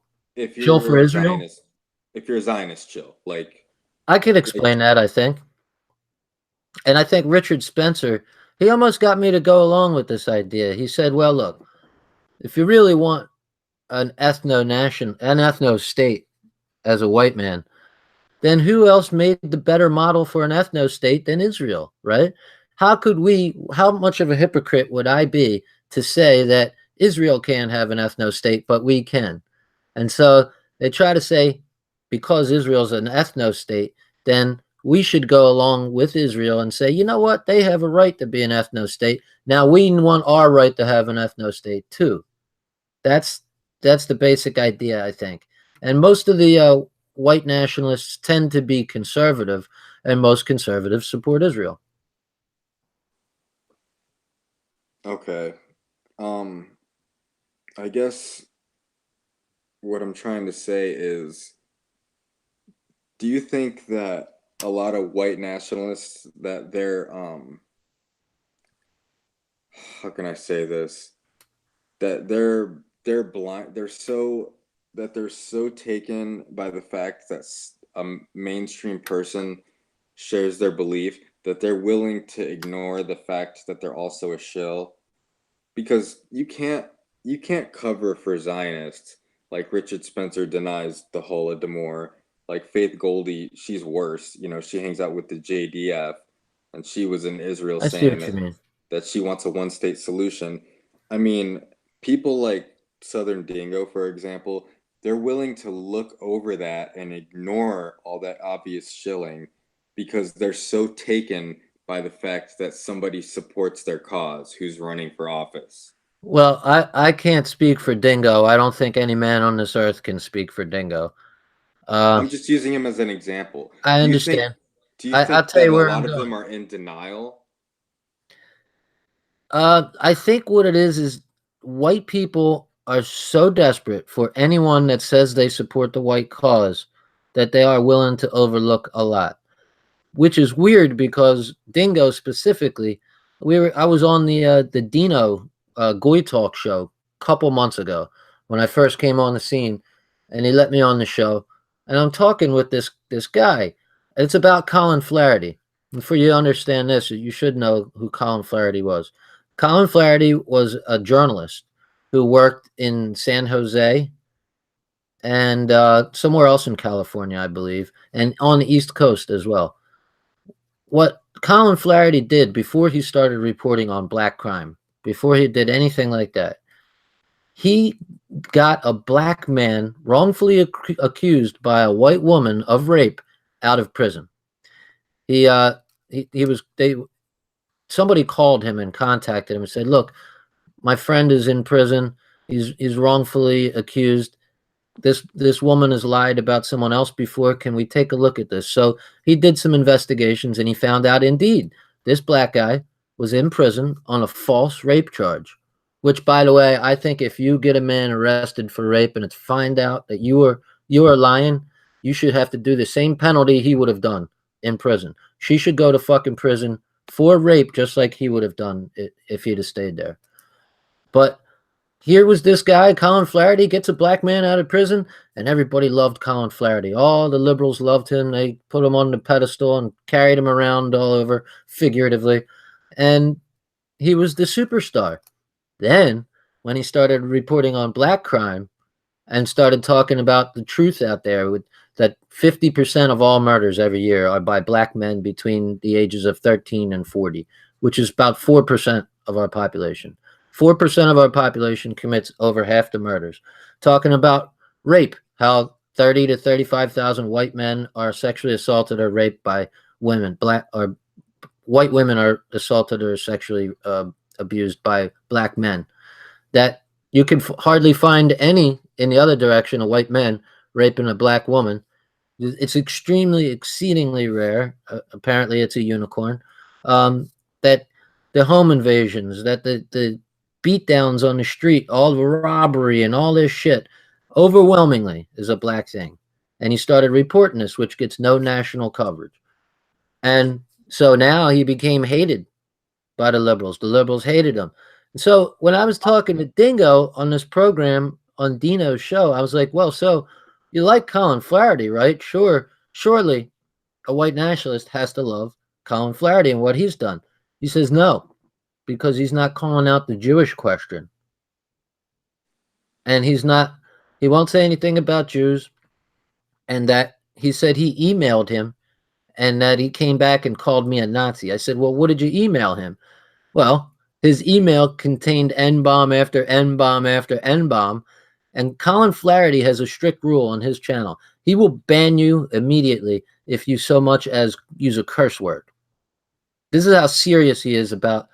Look, this is the same guy that got a black man out of prison. This is no racist. This guy wants to report on what the media is not reporting on. So he doesn't want to hear any epithets. He doesn't want to hear any N bombs and any of this shit on, you know what all the jokes are and all that.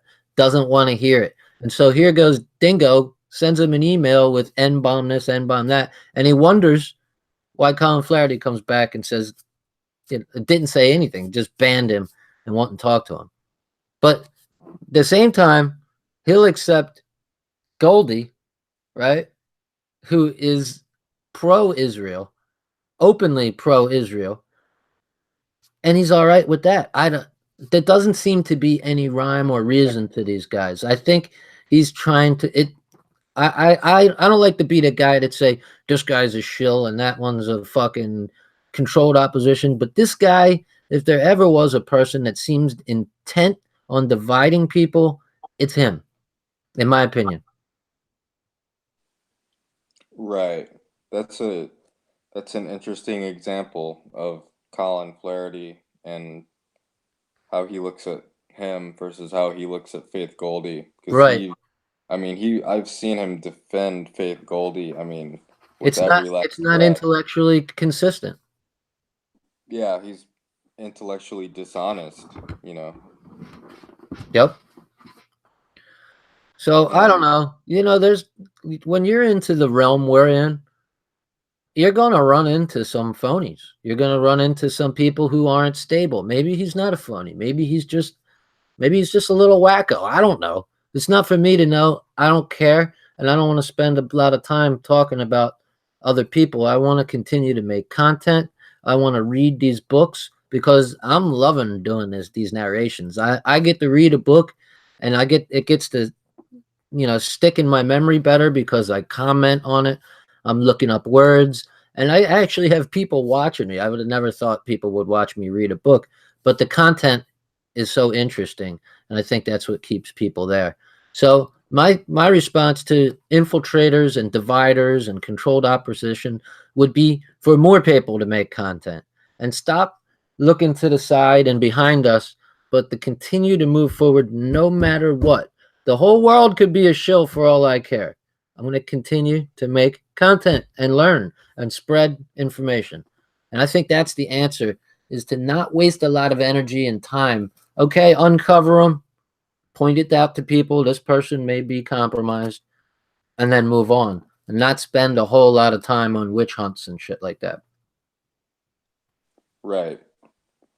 And I don't know, I think it's important, to call people out, where they need to be called out because until you come to the realization that, you know, 99.9% of the people in the alternative media are covering up for Israel, you'll never be fully woke.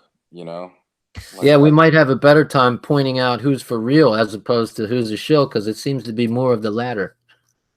Yeah, yeah, Yeah, I agree. It's important to know where you stand, but then once you point someone out and you know they're tainted, drop them, ban them, advise not to watch them, but don't. I wouldn't continue. I wouldn't waste a whole night where I could read a couple chapters talking about someone we already know is tainted. You know what I mean? Absolutely. Point it out. It's very important to know, be knowledgeable about it, and if somebody asks you about it, give your reasons, move on. But I just wouldn't want to spend more time on people who are infiltrators because that's their whole purpose is to get us to waste our energy and go in different directions. It's my opinion. right. I agree. Yeah, Yeah. I agree. So what else is on your mind? Any other questions? Oh, did you see that Adam Green and Jake Morphonios are in Israel? Say what? Yeah, they're both in Israel. They both dropped videos today where they were like right by the Dome of the Rock together. What? No, are you kidding me? Yeah. And Jake Morphonios shared a story where he got followed through the airport and all the way to Israel by um two Mossad guys that were posing as Palestinians. What do you make of this? I never heard this. No, I didn't know. The fact that Jake got followed doesn't surprise me because Israelis have been posing as Arabs to spy. They've been Oh doing yeah, that a lot. right, That's right. well known. But So those two seem to me listening to Morphonius and listening to Adam Green would seem like two unlikely guys to get together, in my opinion, because I don't know. I would think that for Jake's liking, for his taste, I would think that Adam Green would be a little bit too much of a, you know, an acquired taste for a guy as refined and on the scholarly thing as Jake is. So that surprises me. I'm glad for both of them. That's good. If you join those two subscriber bases, you're going to have a lot of new connections because I don't think that a lot of Blackstone people are Adam Green subscribers, and I don't think Adam Green subscribers are a lot of Blackstone. I could be wrong. There's always some crossover, but that's good to hear. I'm glad. Like my opinion on Jake is, I just found him about a month and a half ago, so I'm new on the scene with Morphonius. I've been subscribed to No More News for a long time now. I guess a year and change, or whatever it was. I don't know. It's probably about a year. Um, but I'm looking at Morphonius like I don't know who he is or what he is, but I'll tell you the information he brings up I think is solid as far as some of the information. But who knows? You know, the object of a shill is to put 99% truth out and then sprinkle a couple of lies so that it's more plausible. So I don't know. I would say do your own research and check on people. But that's wild, man. I'm blown away that those two got together. yeah, I'd say they have more in common than they don't. They both have a pretty refined message. It's not neither of them are really extreme in their rhetoric. They both strike. Well, I know Jake's really cautious, but Adam strikes me as somebody who's also really cautious about how he comes across, and he's really conscious about how he projects his message to others. As opposed to like handsome truth, who just throws it out there however he feels it. You know. Do you have you seen either of those guys ever get a strike on their channels? I'm not sure. Yeah, I'm not sure really. Yeah, I know Morphonius has a big following. You know, he does well. God bless him on his super chats and stuff like that. And that's great. But he also tackles some politics that you would think would get flagged. And I'm just surprised that I've never seen that happen. Yeah, yeah. Like I said, he's extremely cautious with how he puts things, you know? Like same with Adam. They're both really cautious about how they format their message. So That blows me away. How the hell do they afford to go to Israel? We know Jake is paid, but I don't know about Adam. yeah, I heard Adam's got a regular job that he works, but Jake's putting like three kids through college, and yeah, he's doing all right. Good So for him. That's good for good for him. them. Yeah, Yeah, yeah, absolutely. I never begrudge a man his due. yeah. So wow, so they didn't tell anybody. They just up and showed up in Israel and dropped a couple of videos. Yeah, they didn't tell anybody. They Wow, just they just showed up and filmed a couple of videos together. that's cool. Were they interesting? Yeah, they were just basically saying that they were in Israel and that they had some more content coming real soon. So, That's cool. yeah. Well, let's see if I have anything else we could cover here. Well, we talked about race. We talked about. Oh, I wanted to finish my story about my red pill with Israel. Oh, right. So it's 2008. I had just gotten a computer 6 months ago, and I spent those whole 6 months watching cat videos and stupid vines and whatever compilations. And I'm on there on a video, like I said, from 2001. I just hated all Arabs. This is how I dealt with stuff. I just hate. That was it. Just ignorance and hatred. And I'm in a chat with this guy. We started sending each other private messages because the comment section wasn't enough for all the hate we had for each other. So we're sending, you know, private messages that were just pages and pages. And guess what? I guess we both happen to be the type of people to actually read it because I started actually reading what he was saying. So I'm telling him shit like, excuse my language, I'm saying, fuck you, sand nigger. We're gonna fucking kill all you faggots too after we're done with Iraq and blah blah blah. I was going hard. I said, we're gonna bomb all you fuckers and kill you all back to the Stone Age, make a parking lot out of you, and all this shit, which is real tough for a guy who didn't even join the military, right? That's real brave of me. I'm I'm not exactly proud of it, right? Yeah, I was gonna ask, man. You didn't sign up right away, huh? Fuck no, fuck no. But you know that guy Blunt man, the guy I Yeah, told you, my Puerto Rican friend, yeah. the day after 9/11, he signed right up. That's bravery. Oh, wow. The day after 9/11. I mean, he was in a position where he could use the money, and everybody was wanting to fucking get some revenge on anybody we could get revenge on. Right. Of course, he signed up, and it took him 4 years to get deployed. And he went to Iraq, which had nothing to do with 9/11, and it's it changed him, man. It's I get sad thinking about it, man. It totally, uh, it's so avoidable. It didn't have to happen.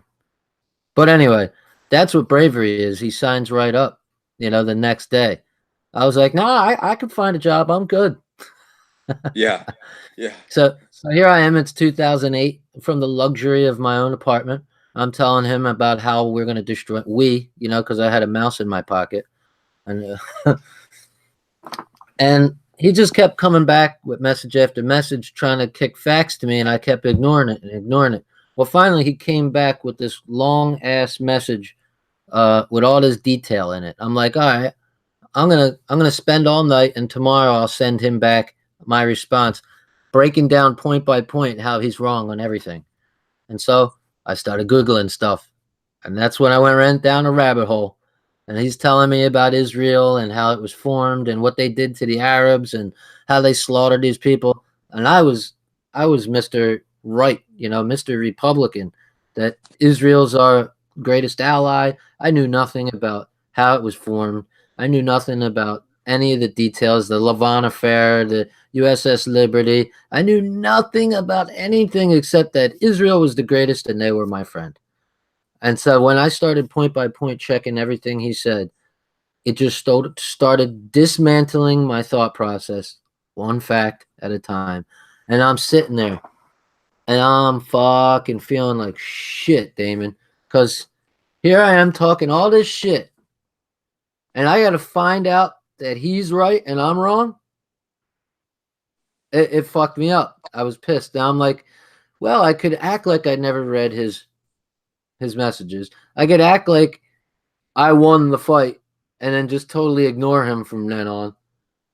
Or I could say, I'm sorry and you were right and I was wrong and I apologize. I'm like, oh, the horror.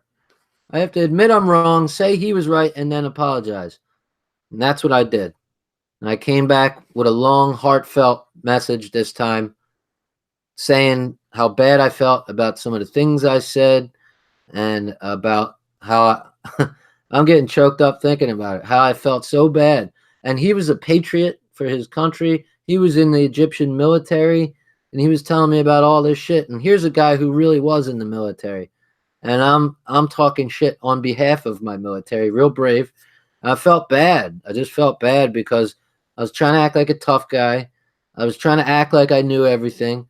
And here I am just disrespecting the man in the worst possible ways, racially, against his country, against his patriotism, everything.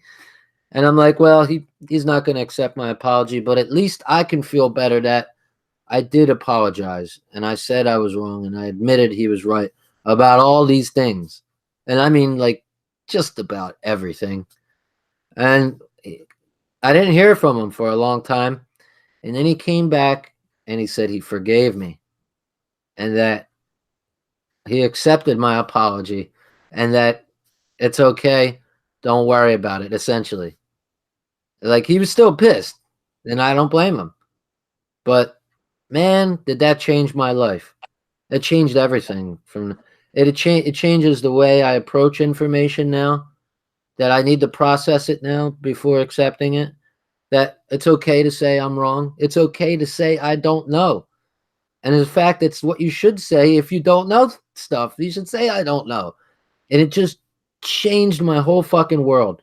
And I went down into a rabbit hole and I haven't seen the fucking outside world since. Yeah, yeah, it's a good story, man. Yep. And a big part of coming to the truth is being able to admit that you were wrong before, you know, being able to admit that you've been duped. Oh, was I duped? I mean, back in those days, I used to listen to Bill O'Reilly and fucking Sean Hannity, even though I couldn't stand Hannity. I would say, yeah, well, he's right, though, you know. And that Alan Combs, he's an asshole and blah, blah, blah. Yeah, yeah, I remember that show. But then Yeah, I with started Alan Combs. realizing that these two parties are set up to make one side of the country hate the other side of the country and to fight and to make sure that nobody can get together to change anything politically. And once that penny dropped, I was like, wow. Then the real way to defeat this new world order is to come together with people who you disagree with, which is the hardest thing to do. But that is the undoing of it all. These people who have been dividing us, oh, they make these great plans 20, 30, 100 years into the future. They look ahead and they can manipulate countries and take over currencies.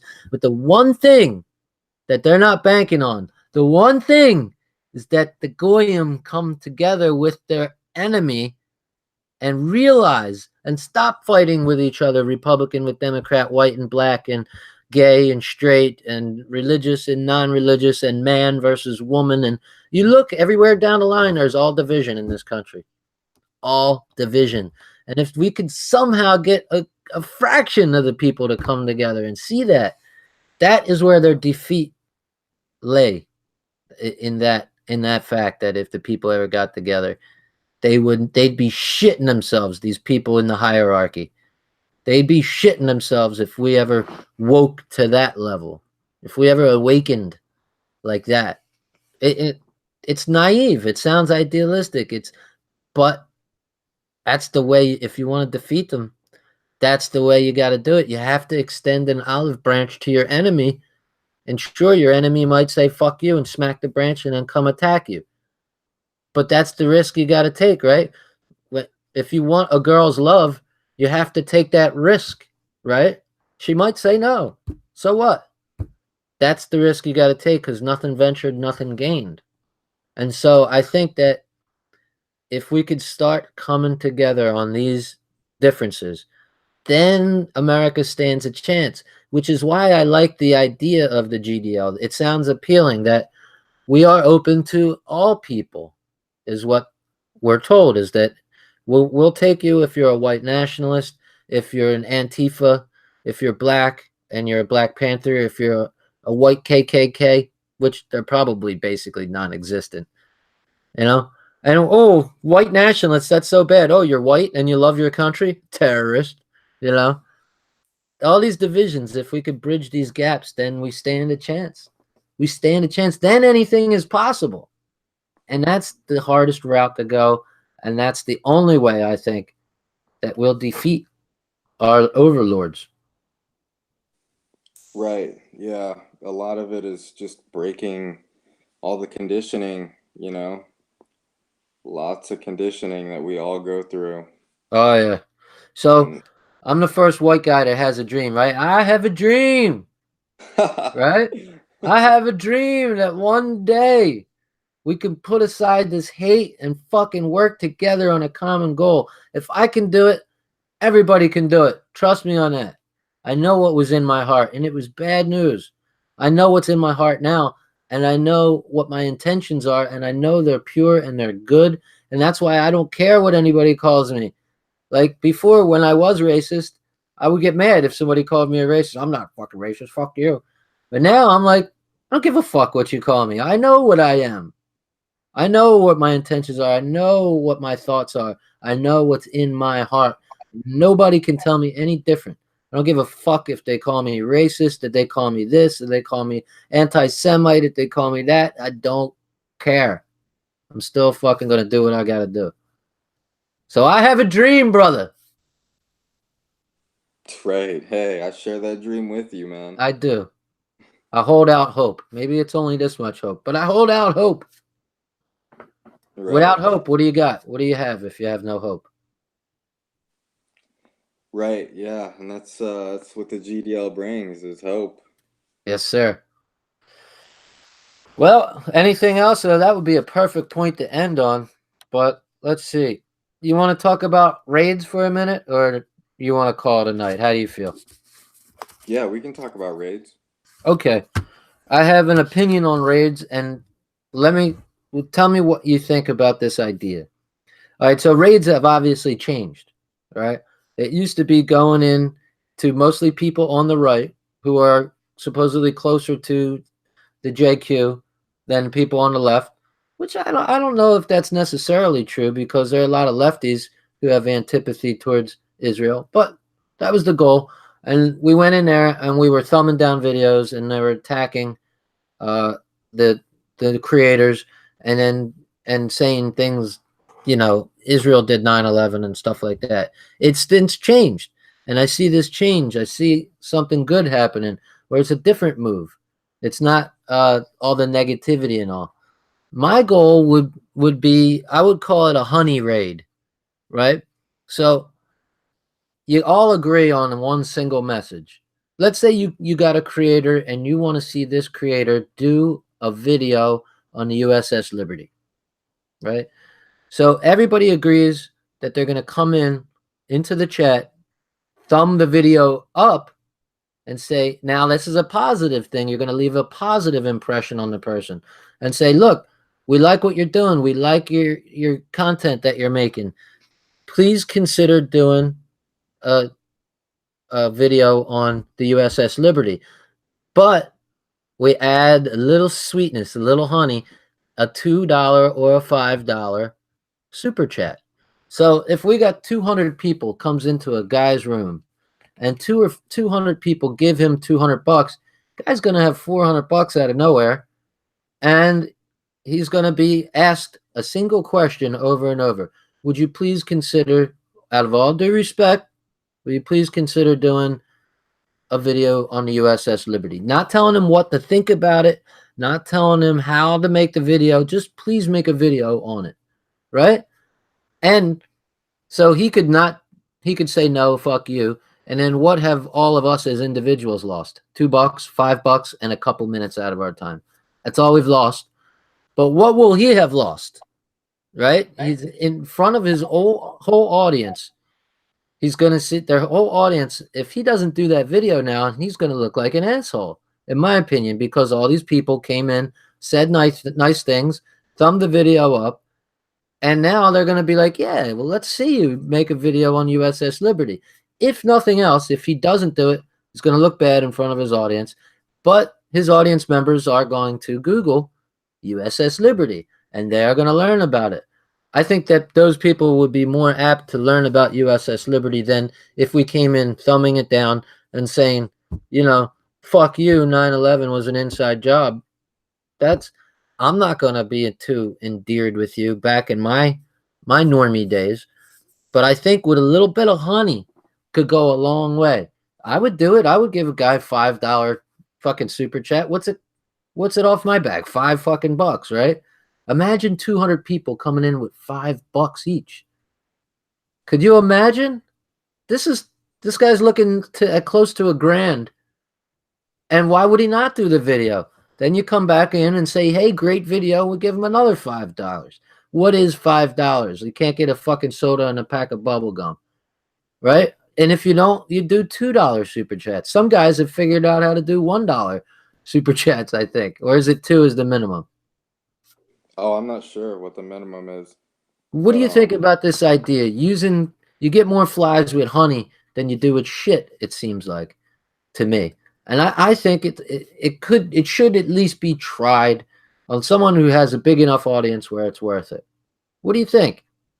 Honestly, I think these shills they're not going to expose Israel no matter how much you pay them. I mean, they're going to keep doing what they're doing and keep covering up. And well, do you think everybody's like that? Just about, yeah. Just about. See, I disagree. I don't think I can lump everybody all in one box and say they're all shills just because they're not talking about a certain subject, because it's difficult to talk about Israel or Jewish influence in America or around the world because, number one, they've got audiences and that turns people off and they don't want to do that. So I understand why people are timid. Maybe they are red-pilled. Maybe they're not.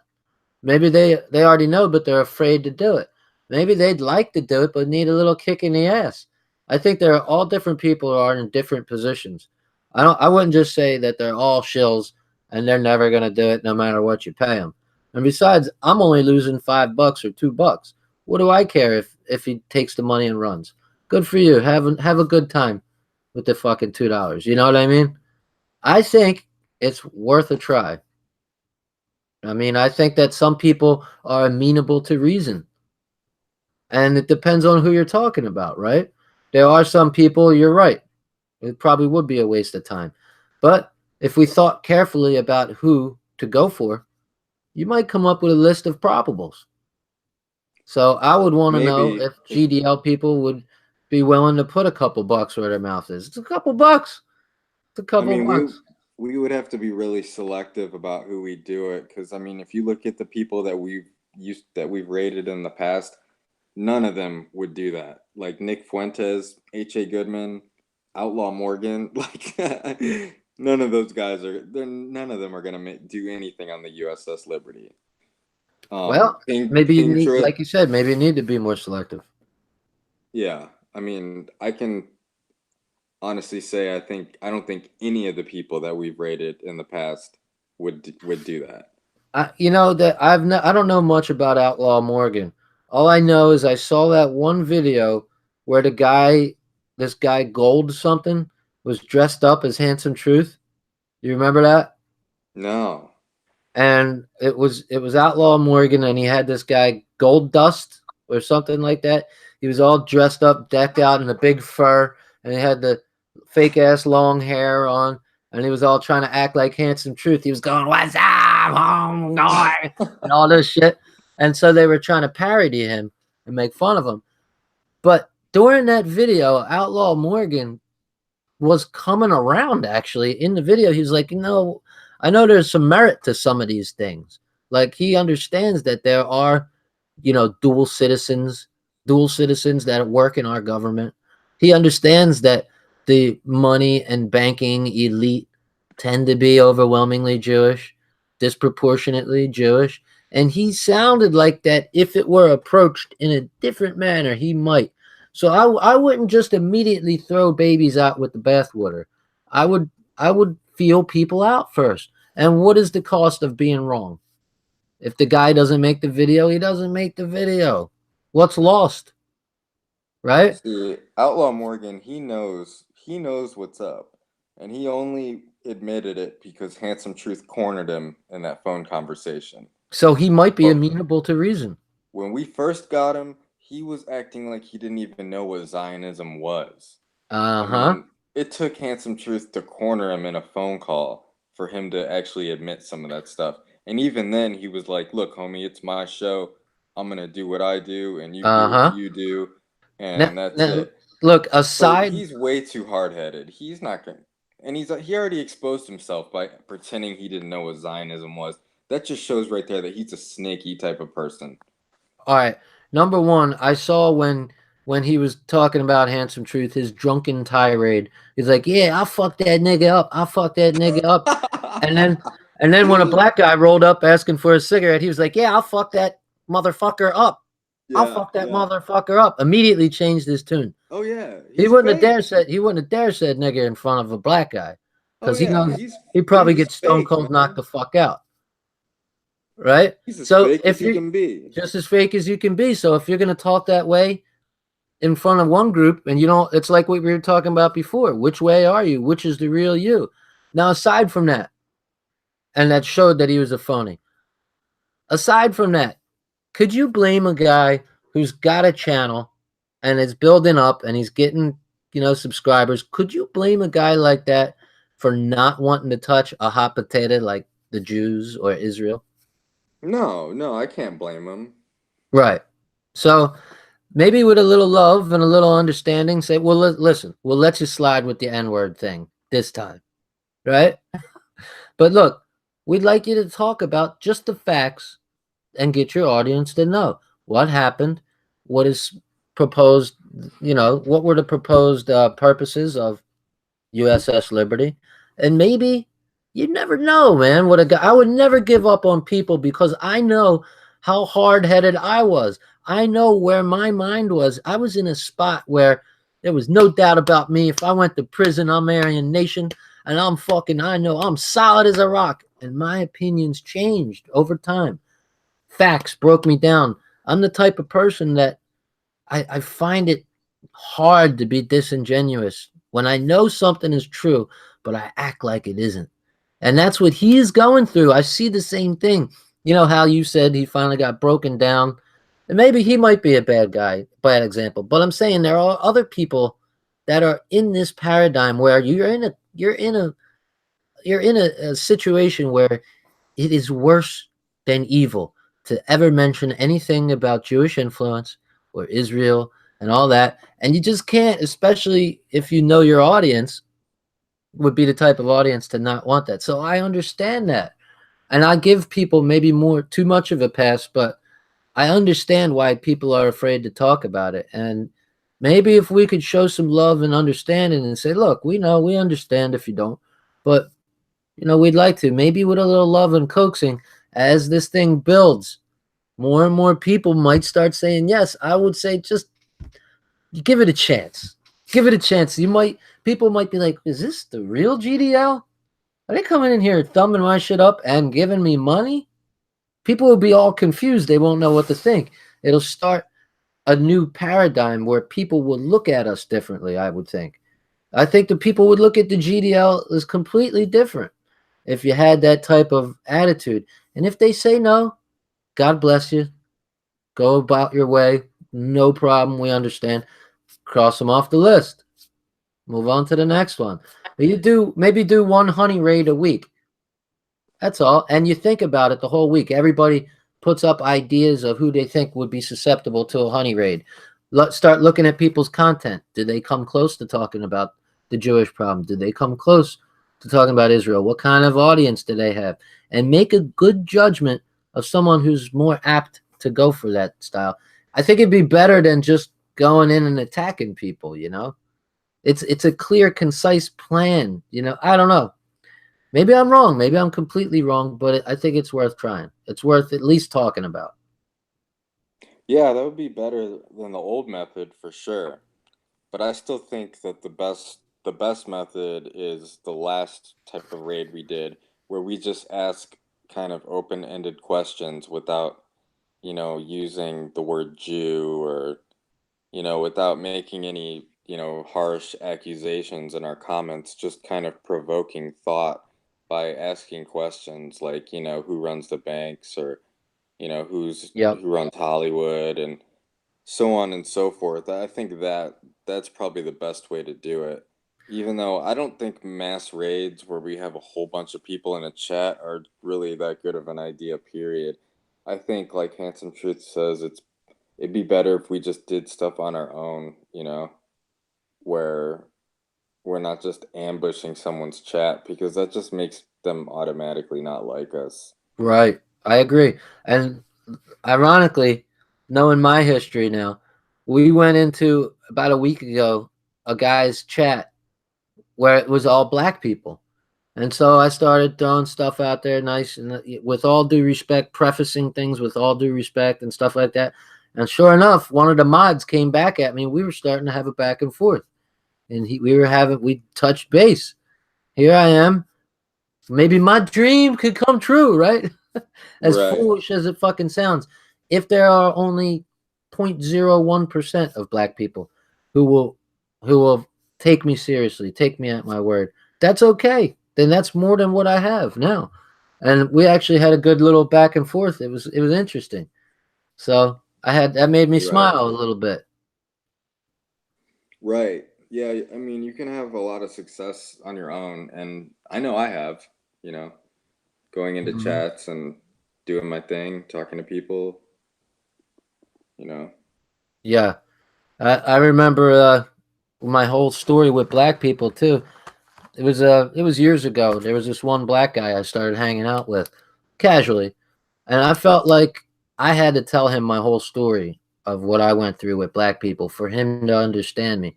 And after about a long 20-minute talk, after telling him heartfelt how I felt and what happened and blah blah blah, he's like, "You know what, man? I'm glad you told me that because I'd rather know where a guy is up front than him harbor some feelings that I don't know about and some secret shit on the QT type deal." And I'm like, "Yeah, well, thank you, man." He's like, "Yeah, I'm glad that you're honest." And I think still that's the best approach is being honest where you come from, whether it is about race, whether it's about religion, whether it's about Jewish questions and whatever. I think honesty is the best policy. It shows more that if you're willing to tell someone something that could be perceived as negative about you, that endears you to the person a little bit more. What do you think? Right. Yeah, I agree. It's important, when you're forming relationships that, somebody gets the proper context of where you're coming from. Because it takes balls to be honest with people, straight up honest. Yeah, it does. And you've been really open about, your story and stuff and that just makes me respect you more. That's what I was hoping. Thank you. That's the reason I try to be brutally honest because that's the only other way to be. It's the only way to be. You're not going to form good relationships with people if you're not honest. You first have to be honest with yourself. That's one thing with me that I went through. I was kind of in denial for a long time. And once you're honest with yourself, then you find it easier to be honest with others. That's what I went through. Right, right. So, dude, it's been great talking to you. If you have anything else, I could hang on a couple more minutes if you want. No, nothing in particular. It's a good, productive conversation. I Yeah. think so. I really like you. I'm glad to have a chat with you. I learned about you. You learned about me. And I think that more people who are in and around the GDL should do this because otherwise you're just a name behind some text. You know, Right. if you show your face and talk to another man or another woman, there it's different then. You get a better feel for a person. You feel more confident where they're coming from. And it's not as standoffish a relationship. So I think maybe I'll start doing that. Maybe I'll start inviting people into chats once a week or something and interviewing them, just like we did here, and sharing Right. thoughts, finding out. You could do the same, start interviewing people, and then we can go through some interview process where we could put a face to a name. And if they don't want to show their face, that's their business. But I would prefer it. I would think it'd be better. The other people in and around the GDL get to hear and judge these people for themselves. So it's like you kind of like put everything out there, so to speak. So people know where I'm coming from. That's I want that because people like I'll make a comment like I was in the chat with you the other day and I was saying that if there was an ethno state, I would move there tomorrow and you came back, well, would you want the same for black people or would you I was like, oh, I didn't, because text can be taken the wrong way. I would never want to force anybody, and I would think that it should be up to your own opinion. You should have a choice in the matter. And you were like, oh, okay, and I don't blame you for asking that because it sounds like you might be a hateful person. Right. And yeah, I had asked you if you would support, if you wanted an ethno state, if you would also support, people that chose not to live in one. Yeah, that's what And it was. Yes, yeah, absolutely. I mean, what you said That's what didn't we come have across. now. Right, right. And what you said didn't come across as hateful at all. So that's That's not cool. that's not why I asked you. But But still, the point is, there's a lot of. Did you ever see Key and Peele's skit when they were texting each other? You know who Key and Peele are? no, no. They're comedians, and they did this thing. It was a skit on texts and how they can be misconstrued. So the one guy sends him a text, and he goes, "Oh, that's what you think." Then the other guy sends him a text back, and he goes, "Oh," and they're starting to get pissed off at each other, thinking they meant something else. It was funny as hell. Then when they finally met each other, they were ready to fight with each other, but they were like, "Oh, that's what you meant," and "Oh, that's what you meant." So I think if we interview each other and talk with each other, then we can. You can get a feel if someone's on Front Street, if you know what I mean. Right, yeah. You can tell if And I they're mean, real, and I get a good real vibe from you. yeah, man, likewise.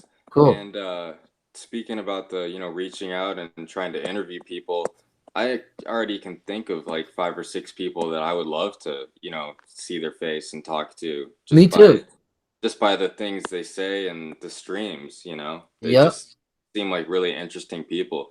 We got Right. a lot of good people in the GDL, man. A lot of good people. And it would also put to rest a lot of worries people have about other people. So, like, there's a lot of guys say, "Oh, I don't know, he comments this," and the other guy, "I don't like him because he comments this." Maybe this can show the human side of a person, and so people will feel more comfortable associating with each other. Right, right. I agree. Totally. Yeah. All right, Damon, pound. All right, bro. Yeah, man. All right, brother. I'm glad to have you on. Thanks for coming to my humble channel, Yeah, man. guys. If you want to subscribe to Damon, I'm gonna throw a link up there, and also I'll have it in the description box. Let's see, where are you, Damon? There you go. Let me see if I can find our stream. Aha, there you go. Sorry, I haven't completely been ignoring the chat, but I've been enraptured into this conversation. So there you go. There's your link, guys. Subscribe to Damon. He's as real as Schmiel, but he's not swampy like my boxes. So that's good. That's at least one good thing, right? All right, I had a great time chatting with you. I'll put your link to your channel in the description box, and now you have a lot more pressure to make content, brother. Yeah, yeah. All right, Yeah, better set up that Patreon, man. definitely do it. I'll hook you up immediately. Right. Absolutely. Yeah, why Great. not? It's not gonna look. We're not gonna get rich, but it's good to show support for each other. That's Yeah. it. Yeah. Good looking out, man. All right, Dames. All right. I'll Have catch a you good on the night, man. rebound. Cool. Good night, guys.